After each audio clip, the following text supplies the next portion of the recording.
యాదాద్రి భువనగిరి జిల్లా వార్తలు ఒకసారి చూద్దాం. యాదాద్రి భువనగిరి జిల్లా మోత్కూరులో బీఆర్ఎస్పీ కార్యకర్తలు, బీఆర్ఎస్పీ విద్యార్థులు పెద్ద ఎత్తున నిరసన కార్యక్రమాలు దిగారు. సీఎం రేవంత్ రెడ్డి దిష్టిబొమ్మ దగ్ధం చేశారు. హెచ్ఈ భూములను కొల్లగొట్టేలాగా, కబలించేలాగా కాంగ్రెస్ పార్టీ ప్రభుత్వం పెద్ద కుట్ర చేస్తున్నట్టు కూడా వాళ్ళు నిరసన కార్యక్రమం దిగడం జరిగింది. రాష్ట్రలోకో ధర్నా కార్యక్రమాన్ని కూడా నిర్వహించారు. సీఎం రేవంత్ రెడ్డి వచ్చిన దగ్గర నుంచి కూడా రియల్ ఎస్టేట్ భూములపైన కన్నేశారు, ప్రభుత్వ భూములపైన కన్నేశారు. వారి అనునాయులకు, వారి యొక్క మనుషులకు ప్రభుత్వ భూములు కట్టబెట్టేలాగా పెద్ద కుట్ర చేస్తున్నారంటూ కూడా వాళ్ళు ఆగ్రహం వ్యక్తం చేశారు. హెచ్ఈ భూములను కూడా బడా కంపెనీలకు కట్టబెట్టేలాగా పెద్ద కుట్ర చేస్తున్నారంటూ కూడా వాళ్ళు వాపోవడం జరిగింది. ఇప్పటికైనా సరే తెలంగాణ ప్రభుత్వం నిర్ణయం మార్చుకోవాలి.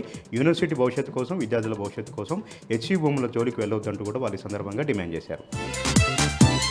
ఇక యాదాద్రి భువనగిరి జిల్లా సంబంధించి మరొక వార్త విషయానికి వస్తే, పోచంపల్లి మండలం దేశ్ముఖ్ గ్రామంలో విషాదం చోటు చేసుకుంది. విజ్ఞాన్ కాలేజీకి చెందినటువంటి ఇద్దరు ఇంజనీరింగ్ విద్యార్థులు నీటి గుంతలో ఈతకు వెళ్లి అందులో మునిగి చనిపోయినటువంటి ఘటన నిన్న రాత్రి చోటు చేసుకుంది. నలుగురు స్నేహితులు కలిసి ఈతకు వెళ్లారు.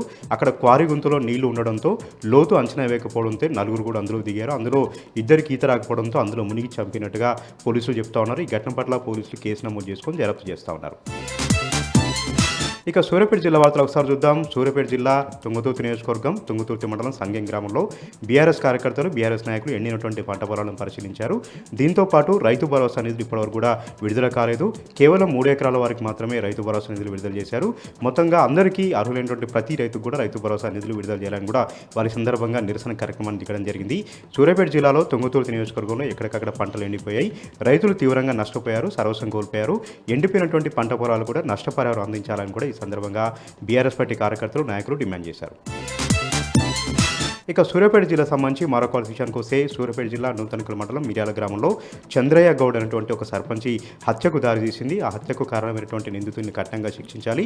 నిందితులకు సహకరిస్తున్నటువంటి డీఎస్పీ రవిని వెంటనే సర్వీస్ నుంచి రిమూవ్ చేయాలంటూ నూతనకల్ మండల కేంద్రంలో చక్రయ్య గౌడ్ బంధువులు ఒకసారిగా ధర్నా కార్యక్రమం చేశారు. సూర్యాపేట నూతనకల్ రహదారిపైన పెద్ద ఎత్తున ధర్నా చేయడంతో 3 కిలోమీటర్ల ట్రాఫిక్ జామ్ అయింది.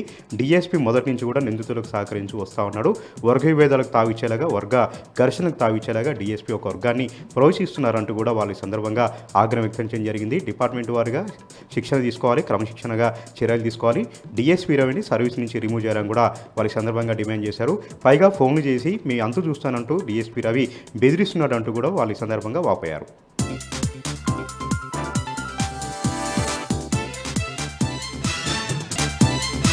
మరొక వార్త, జగిత్యాల మల్యాల మండలం కొండగట్టు ఆంజనేయ స్వామి క్షేత్రంలో భక్తుల రద్దీ కొనసాగుతోంది. హనుమాన్ జయంతి ఈ నెల 12న చిన్న హనుమాన్ జయంతి ఉన్నటువంటి నేపథ్యంలో ఇప్పటికే పెద్ద ఎత్తున కూడా భక్తులు హాజరయ్యి కొండగట్టు ఆంజనేయ స్వామికి మొక్కులు చెల్లించుకుంటున్నారు. మరోవైపు హనుమాన్ దీక్షాపరులు కూడా పెద్ద సంఖ్యలో మాల స్వీకరించేటువంటి కార్యక్రమాన్ని అయితే చేపట్టారు. దానికి సంబంధించి అన్ని రకాల ఏర్పాట్లు కూడా చేయాల్సి ఉన్నప్పటికీ కూడా నిర్లక్ష్యం వహిస్తున్నారంటూ పలువురు అయితే ఆవేదన వ్యక్తం చేశారు. మొత్తానికి కొండగట్టు ఆంజనేయ స్వామి క్షేత్రం అంటేనే ప్రధానంగా ఇప్పుడు హనుమాన్ జయంతికి ఉంటుంది. మరి ఇంకా కూడా పూర్తి స్థాయిలో ఏర్పాట్లు చేయాలని అయితే భక్తులు కోరుతున్నారు.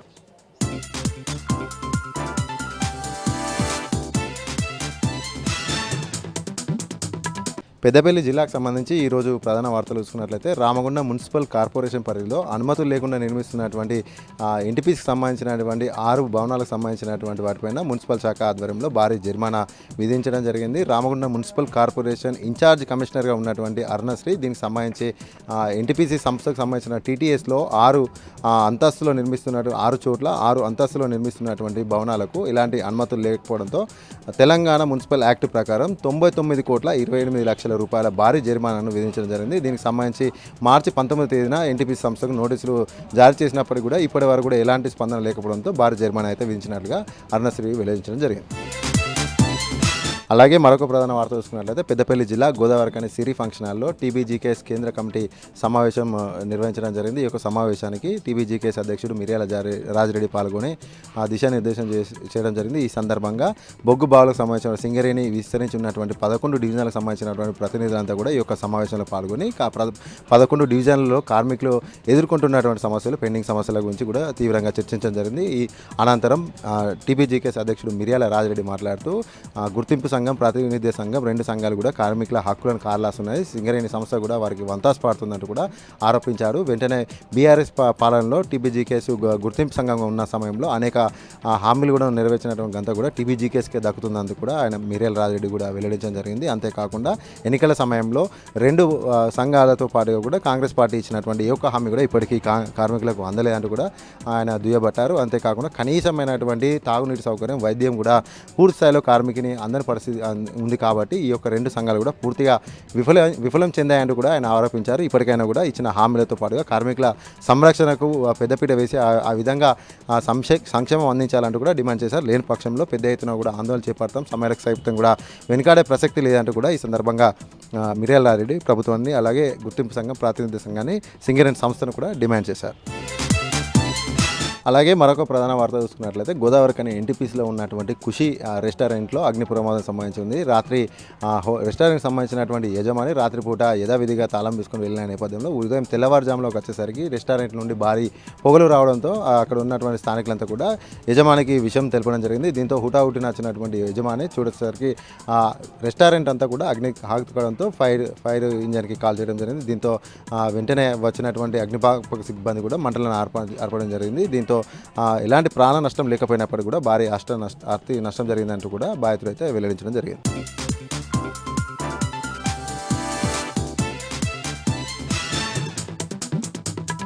ఇక ఈరోజు ప్రధాన వార్తలు చూసినట్టయితే రంగారెడ్డి జిల్లా కర్తాల్ మండలంలో ఈరోజు మాజీ మంత్రులు హరీష్ రావుతో పాటు సబితా ఇంద్రారెడ్డి, మాజీ ఎమ్మెల్యే జైపాల్ యాదవ్తో పాటు ఎమ్మెల్సీ నవీన్ రెడ్డి పర్యటించారు. మండలంలోని ఎక్కువాయిపల్లి, మర్రిపల్లి, ముద్విన్లలో బీఆర్ఎస్ పార్టీ జెండాలను ఆవిష్కరించి ముద్విన్లో బీఆర్ఎస్ పార్టీ అధినేత, ఎల్హెచ్పిఎస్ రాష్ట్ర ఉపాధ్యక్షుడు, రాధాకృష్ణ చారిటబుల్ ట్రస్ట్ అధినేత దశరథ్ నాయక్ ఒక పేద మహిళకు, యాదమ్మ అనే పేద మహిళకు నిర్మించినటువంటి ఇల్లును వాళ్ళు మంత్రులు ప్రారంభించారు. అనంతరం బోయిన్గుట్ట తండాలో జరిగినటువంటి కార్యక్రమంలో కూడా పాల్గొన్నారు. అక్కడ మహానుభావులైనటువంటి అంబేద్కర్ విగ్రహంతో పాటు సంత్ సేవాలాల్ విగ్రహము, మహాత్మా గాంధీ విగ్రహాలను కూడా నేతలు ఆవిష్కరించినటువంటి పరిస్థితి. అనంతరం అక్కడే జరిగినటువంటి బహిరంగ సభలో మంత్రి హరీష్ రావుతో పాటు సబితా ఇంద్రారెడ్డి పాల్గొని ప్రసంగించారు. ఈ కార్యక్రమంలో మాజీ ఎమ్మెల్యే జైపాల్ యాదవ్తో పాటు ఎమ్మెల్సీ నవీన్ రెడ్డి, ఎర్రోల శ్రీనివాస్, స్థానికంగా ఉండేటువంటి నాయకులు దశరథ్ నాయక్తో పాటు ఉప్పల వెంకటేష్, గంప వెంకటేష్తో పాటు పలువురు బీఆర్ఎస్ నేతలు పాల్గొన్నటువంటి పరిస్థితి. ఈ కార్యక్రమంలో ఫుడ్ కమిషన్ చైర్మన్ గోలి శ్రీనివాస్ రెడ్డి కూడా పాల్గొన్నటువంటి పరిస్థితి కనిపించింది. మరొక వార్త చూసినట్టయితే నాగర్ కర్నూలు జిల్లా కలెక్టరేట్కు ఒక మెసేజ్ రావడంతో దాంతో కలెక్టరేట్ అంతా కూడా కలకలం రేగినట్టు అయింది. దీనికి సంబంధించి ఒక 2-3 గంటల్లో కలెక్టరేట్ను పేల్చేస్తామని చెప్పేసి ఒక అన్నోన్ మెసేజ్ రావడంతో అధికారులంతా కూడా అప్రమత్తమయ్యారు. ఈ విషయం తెలుసుకున్నటువంటి పోలీసులు హుటాహుటిన కలెక్టరేట్ తనిఖీకి వచ్చినటువంటి సందర్భం కనిపించింది. దీనికి సంబంధించి బాంబు స్క్వాడ్తో పాటు డాగ్ స్క్వాడ్లతో కూడా పూర్తి స్థాయిలో క్షుణ్ణంగా పరిశీలించి ఆ తర్వాత ఇక్కడ ఏమి అలాంటిది ఏం లేదని చెప్పడం, ఆ మెసేజ్ పూర్తిగా చదవడంతో పైన హిందూ పేరు ఉండడం, కిందనేమో అల్లా అక్బర్ అని ఉండడంతో ఇదంతా కూడా ఫేక్ మెసేజ్ అని చెప్పేసి ఒక నిర్ధారణకు వచ్చినటువంటి పరిస్థితి. ఎవరో ఆకతాయి చేసినటువంటి పనికి ఉన్న ఫలంగా ఒక్కసారిగా అధికారులంతా కూడా అప్రమత్తం కావడంతో నాగర్ కర్నూలు జిల్లా వ్యాప్తంగా కూడా ఈ వార్త సంచలనంగా వ్యాపించిందని చెప్పవచ్చు.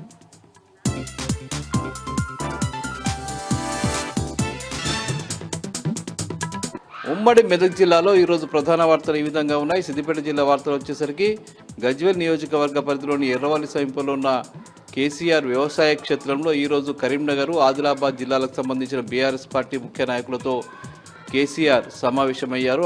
ఆయా జిల్లాలకు సంబంధించిన మాజీ ఎమ్మెల్యేలు, ముఖ్య నాయకులంతా కూడా ఈరోజు ఈ సమావేశంలో పాల్గొన్నారు. కేసీఆర్తో భేటీ అయ్యారు. ఈ సందర్భంగా కేసీఆర్ వాళ్లకు ఈ నెల 27న జరిగేటువంటి బీఆర్ఎస్ పార్టీ సంబంధించిన రజతోత్సవాల మహాసభకు సంబంధించిన ఏర్పాట్ల విషయమై చర్చించారు. ముఖ్యంగా ఎల్కతుర్తిలో జరిగే బహిరంగ సభకు ఆయా జిల్లాల నుంచి భారీగా ప్రజలు తరలి వచ్చే విధంగా చర్యలు తీసుకోవాలని చెప్పి ఈ సందర్భంగా చెప్పారు. ముఖ్యంగా రాష్ట్రంలో రేవంత్ రెడ్డి ప్రభుత్వ హయాంలో ప్రజలంతా కూడా సఫర్ అవుతున్న నేపథ్యంలో బీఆర్ఎస్ వైపు ప్రజలు చూస్తున్నారని, ఈ నేపథ్యంలో పెద్ద ఎత్తున ఈ సభకు స్వచ్ఛందంగా తరలిరావడానికి ప్రజలు సిద్ధంగా ఉన్నారని, వారందరినీ కూడా సభకు తీసుకురావడానికి అవసరమైనటువంటి అన్ని ఏర్పాట్లని చేయాలని చెప్పి ఈ సందర్భంగా కేసీఆర్ వాళ్ళకి చెప్పడం జరిగింది. అట్లాగే హెచ్సియులో జరుగుతున్న పరిణామాలపై కూడా ఆయన వాళ్ళతో చర్చించినట్టుగా తెలుస్తున్నది. ముఖ్యంగా విద్యార్థులు చేస్తున్న ఉద్యమానికి బీఆర్ఎస్ మద్దతుగా నిలవాలని కూడా ఆయన చెప్పినట్టు తెలుస్తూ ఉన్నది.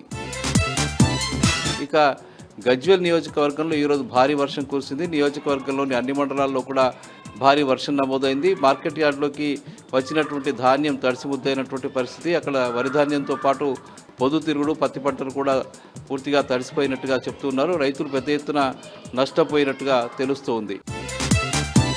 ఇక దుబ్బాక నియోజకవర్గంలో ఈరోజు ఎమ్మెల్యే కొత్త ప్రభాకర్ రెడ్డి పర్యటించారు. ముఖ్యంగా పెద్దగుండవేలి ప్రాంతంలో కాలువల నిర్మాణం కోసం అవసరమైనటువంటి స్థలాల్ని ఆయన పరిశీలించారు. ముఖ్యంగా తెలంగాణ రాష్ట్ర ప్రభుత్వం మల్లల సాగర్ నుంచి నీళ్లు విడుదల చేయడం విషయంలో, అట్లాగే కాలువలు నిర్మించే విషయంలో తాత్సారం చేస్తున్నది. ఫలితంగా రైతుల పంటలు ఎండిపోయే పరిస్థితి ఏర్పడిందని, ఇప్పటికైనా స్పందించి మల్లన సాగర్కు సంబంధించిన కాలువ నిర్మాణం చేపట్టాలని చెప్పి కొత్త ప్రభాకర్ రెడ్డి డిమాండ్ చేశారు. యూనివర్సిటీ భూముల్ని రక్షించుకోవడం కోసం హెచ్సియు విద్యార్థులు చేస్తున్నటువంటి పోరాటానికి మద్దతుగా సిద్దిపేటలో బీఆర్ఎస్పీ విద్యార్థి సంఘం ఆధ్వర్యంలో పెద్ద ఎత్తున ఆందోళన నిర్వహించారు, నిరసన ర్యాలీ నిర్వహించారు. సిద్దిపేట పాత బస్టాండ్ వద్ద రాస్తా రోకో చేసి ధర్నా నిర్వహించారు. ఈ సందర్భంగా రేవంత్ రెడ్డి ప్రభుత్వ చర్యలను వారు తీవ్రస్థాయిలో దుయ్యబట్టారు. ఇప్పటికైనా ప్రభుత్వం కళ్ళు తెరిచి ఆ ప్రాంతాన్ని సంరక్షించాలని చెప్పి వాళ్ళు డిమాండ్ చేశారు. ఇక మెదక్ జిల్లా వార్తలు వచ్చేసరికి మెదక్ జిల్లా రామాయంపేట ప్రాంతంలో భారీ వర్షం కురిసింది. మార్కెట్ యార్డ్లలోకి తీసుకొచ్చినటువంటి ధాన్యం తడిసిముద్దైంది. అట్లాగే ఆరబోసిన ధాన్యం కూడా పలుచోట్ల తడిసిపోయిన నేపథ్యంలో రైతులు పెద్ద ఎత్తున ఆందోళన వ్యక్తం చేశారు. తడిసిన ధాన్యాన్ని కూడా ప్రభుత్వం కొనుగోలు చేయాలని చెప్పి వాళ్ళు డిమాండ్ చేశారు. గుమ్మడిదలలో యథావిధిగా డంప్ యార్డుకు వ్యతిరేకంగా పెద్ద ఎత్తున ఆందోళన కొనసాగుతూ ఉన్నది. ముఖ్యంగా 58వ రోజు కూడా ఈరోజు ఆ మండలానికి సంబంధించిన 13 గ్రామాలకు సంబంధించిన ప్రజలంతా కూడా అటు ప్యారానగర్, నల్లవెల్లి ప్రాంతంలో డంపింగ్ యార్డు ఏర్పాటు చేయవద్దని చెప్పి డిమాండ్ చేస్తూ రిలే నిరాహార దీక్షలు కొనసాగించారు. రేవంత్ రెడ్డి ప్రభుత్వం ఇప్పటికైనా స్పందించి జీవోను రద్దు చేయాలని చెప్పి వాళ్ళు డిమాండ్ చేశారు. ఆదిలాబాద్ జిల్లా వార్తల విషయానికి వస్తే జిల్లాలో అకాల వర్షాలు మరోసారి రైతులను నష్టపరిచాయి. జిల్లా వ్యాప్తంగా ఈరోజు భారీ వర్షం కురిసింది. జిల్లాలో ఉరుమురు మెరుపులతో కూడిన భారీ వర్షం పడడంతో ఎండవేడిమి కాస్త తగ్గి సామాన్య జనానికి కాస్త ఉపశమనం కలిగించినప్పటికీ రైతులకు మాత్రం నష్టం వాటిల్లింది. ఆదిలాబాద్ జిల్లా కేంద్రంతో పాటు తాంసీ, తలమడుగు, అలాగే బోత్, ఇచ్చోడ, నేరడుగుంట ప్రాంతాలలో భారీ వర్షం కురిసింది. దీంతో చేతికొచ్చిన జొన్న, మొక్కజొన్న పంటలకు తీవ్ర నష్టం వాటిల్లింది. గత వారం రోజుల క్రితమే అకాల వర్షం కారణంగా పెద్ద మొత్తంలో జిల్లాలో పంట దెబ్బలు తిన్నాయి. ఇప్పటికే పంటలు దెబ్బతిని రైతులు ఆందోళన వ్యక్తం చేస్తున్న సమయంలో మరోసారి అకాల వర్షాలు రైతుల నిండా ముంచాయి. తమను ఆదుకోవాలని రైతులు కోరుతున్నారు. ఇక నిర్మల్ జిల్లా వార్తల విషయానికి వస్తే నిర్మల్ జిల్లాలో ఉన్న కడెం ప్రాజెక్టు చివరి ఆయకట్టుకు నీరందకపోవడంతో రైతులు ఆందోళన వ్యక్తం చేస్తున్నారు. ఈ ప్రాంతంలో ఎక్కువ మొత్తంలో వరి పంటతో పాటు మొక్కజొన్నను సాగు చేస్తున్నారు. అయితే కడెం చివరికి ఆయకట్టుగా ఉన్న దేవునిగూడెం, అంబర్పేట గ్రామాలకు సంబంధించిన పంట పొలాలకు సాగునీరు అందకపోవడంతో రైతులు కడెం ఇరిగేషన్ కార్యాలయం ఎదుట ధర్నా చేపట్టారు. తమకు చివరి తడి ఇవ్వాలని చెప్పేసి డిమాండ్ చేస్తూ ప్రభుత్వానికి వ్యతిరేకంగా నినాదాలు చేశారు. వెంటనే తమకు సాగునీరు అందించి ఆదుకోవాలని, పంట పొలాలను రక్షించాలని ఈ సందర్భంగా ప్రభుత్వాన్ని డిమాండ్ చేశారు. అయితే ఇరిగేషన్ అధికారులు ఎవరూ లేకపోవడంతో ఫోన్లో సంప్రదించినా తాము సాగునీరు అందించలేమని ఇరిగేషన్ అధికారులు చేతులెత్తేయడంతో జిల్లా కలెక్టర్ అభిలాష అభినవ్ను కలిసి తమ గోడును వెళ్లబోసుకున్నారు. మరో వార్తా విషయానికి వస్తే జిల్లా కేంద్రంలోని పోలీస్ జిల్లా కార్యాలయంలో జిల్లా ఎస్పీ జానకి షర్మిల ఆధ్వర్యంలో మీ యొక్క పోలీస్ ప్రోగ్రాం కార్యక్రమంలో భాగంగా పోక్సో అత్యాచారం బాధితులకు ప్రభుత్వం తరపున ఆర్థిక సహాయ చెక్కులను జిల్లా ఎస్పీ అందజేశారు. ఈ సందర్భంగా జిల్లా ఎస్పీ జానకి షర్మిల మాట్లాడుతూ పోక్సో బాధితులకు తక్షణమే న్యాయం జరిగే విధంగా పోలీస్ శాఖ అన్ని చర్యలు చేపడుతుందని పేర్కొన్నారు. పోలీస్ శాఖ ఆధ్వర్యంలో చేపట్టిన భరోసా కార్యక్రమంలో భాగంగా పోక్సో బాధితులకు అన్ని విధాలుగా పోలీస్ శాఖ అండగా ఉంటుందని పేర్కొన్నారు. పోక్సో కేసులను త్వరితగతిన ఛేదించేందుకు ప్రత్యేకంగా దృష్టి సారించినట్టు పేర్కొన్నారు. మహిళలకు అలాగే అత్యాచార బాధితులకు అన్ని విధాలుగా అండగా ఉండేందుకే భరోసా కేంద్రాన్ని ఏర్పాటు చేసినట్టు పేర్కొన్నారు.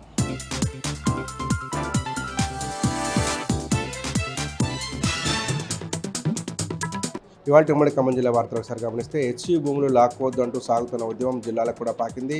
ఇవాళ ఖమ్మం జిల్లాలో వామపక్ష విద్యార్థి సంఘాలు కదం తొక్కాయి. మంత్రి పొంగులేటి శ్రీనివాసరెడ్డి ఇంటిని ముట్టడించేందుకు ప్రయత్నించగా పోలీసులకు విద్యార్థి సంఘ నాయకులకు మధ్య స్వల్ప ఉద్రిక్తత చోటు చేసుకుంది. హెచ్యు భూములను ప్రైవేటు వ్యక్తులకు కట్టబట్టద్దు, వైవిధ్యాన్ని కాపాడుతున్నటువంటి హెచ్యు భూములను రక్షించాలంటూ విద్యార్థి సంఘాల నేతృత్వంలో మంత్రి పొంగులేటి శ్రీనివాసరెడ్డి ఇంటిని ముట్టడించారు. హెచ్యు భూముల వ్యవహారంలో కాంగ్రెస్ ప్రభుత్వ తీరు చాలా దారుణంగా ఉందంటూ విద్యార్థులను అణచివేస్తూ అరెస్టులు చేస్తున్నటువంటి విధానాన్ని తప్పుపడుతూ ఐక్య విద్యార్థి సంఘం ఆధ్వర్యంలో ఇవాళ నిరసన కార్యక్రమాలు కొనసాగించారు. మంత్రి పొంగులేటి శ్రీనివాసరెడ్డి ఇంట్లోకి చొచ్చుకుని వెళ్లేందుకు ప్రయత్నించగా పోలీసులు అడ్డుకోవడంతో ఇటు పోలీసులు విద్యార్థి సంఘం నేతల మధ్య తోపులాట జరిగి ఉద్రిక్తతకు తలెత్తింది. కాంగ్రెస్ ప్రభుత్వం మొండిగా వ్యవహరిస్తుంది. హెచ్యు భూములను లాక్కోవడానికి వీల్లేదు. తక్షణం హెచ్యు భూముల వేలం అంశాన్ని వెనక్కి తీసుకోవాలని డిమాండ్ చేస్తూ విద్యార్థి సంఘ నాయకులు ప్రభుత్వానికి హెచ్చరికలు జారీ చేశారు. ఇటు పోలీసులకు ప్రభుత్వానికి వ్యతిరేకంగా నినాదాలు చేస్తూ భవిష్యత్తులో తీవ్ర ఉద్యమాన్ని నిర్మిస్తామంటూ ప్రభుత్వానికి హెచ్చరికలు జారీ చేశారు.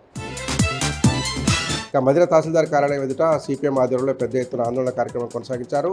కాంగ్రెస్ ప్రభుత్వం అధికారంలోకి వచ్చేందుకు అనేక హామీలు ఇచ్చింది, తర్వాత అమలు మర్చిపోయిందంటూ నినాదాలు చేశారు.